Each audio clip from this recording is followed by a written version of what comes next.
Edmunds exclusive, we've got the Chevy Camaro ZL1, Dodge Challenger Hellcat, and Ford Mustang Shelby GT500. These cars have never been as powerful or as capable. And we have them outfitted in their highest performing configurations. The ZL1 has the 1LE track package, the Hellcat has the red-eye wide body, and the GT500 has the carbon fiber track package. And they're all automatics too. Yes, even the GT500, although it's technically a dual clutch. We've already tested these cars, but now we want to find out which performs best in a heads-up drag race. We're going to use launch control, all of us, hopefully. No one cheats. I've set my launch control at 1200. That's as low as it goes. Now it's a little chilly outside. The asphalt is a little cold.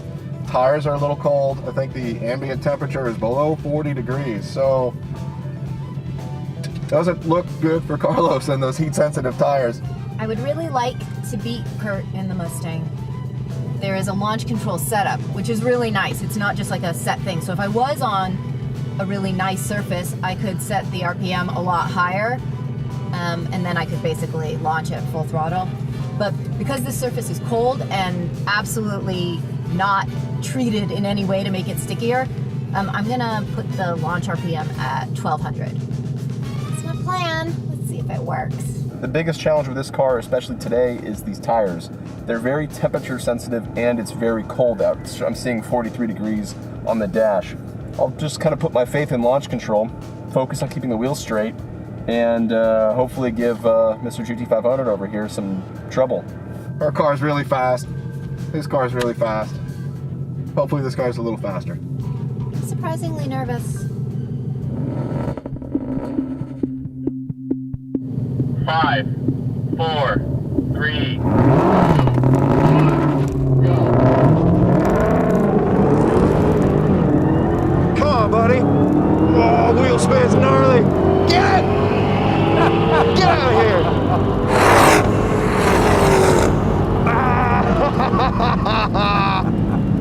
There you go.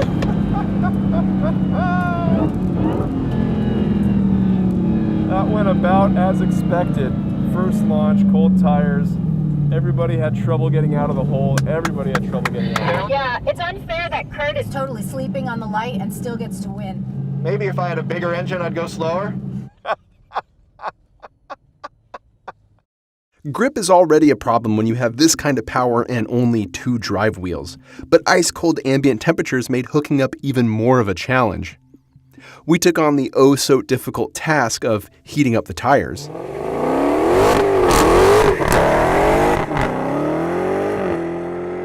And kept running to get a fair pass.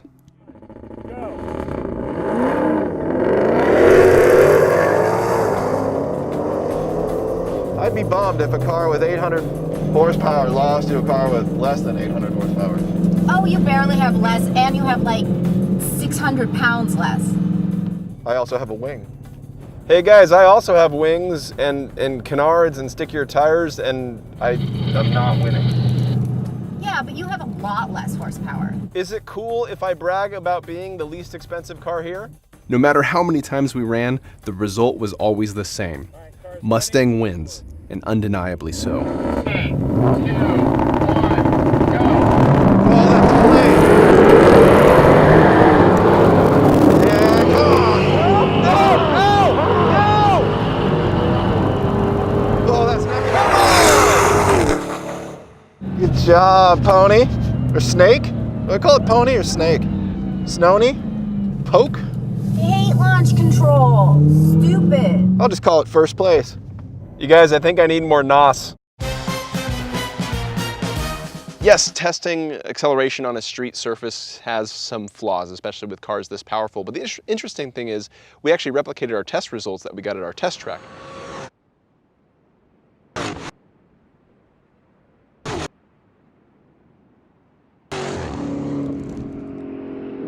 And I believe if you were to go to a drag strip with these cars and put them on a prepped surface and put drag radials on them, yeah, they'd go faster, but the placement would probably remain the same.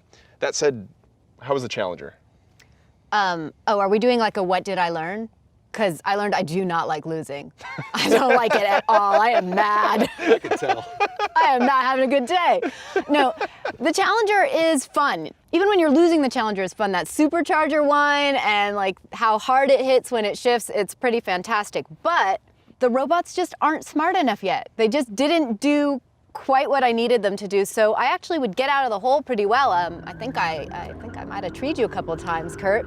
Yeah. But then around when I shifted into third, car would be like, all right, I think you're good. Here you go, girl, 797 horses. And then it would spin like up there. So then I would watch him go by.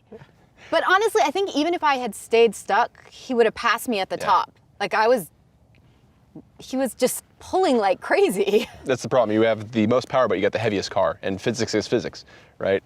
The Camaro is the opposite, where it's the lightest car here with the least power, but it has like the most tire, but that tire only works when there's temperature. So like you, I was having massive traction issues. I think all of us were having massive traction. That actually kind of put us on equal footing, because once we all hooked, it all kind of worked out the way we'd all expect. But yeah, the launch control on that, especially with coldish tires, really had trouble getting out of the hole in first gear.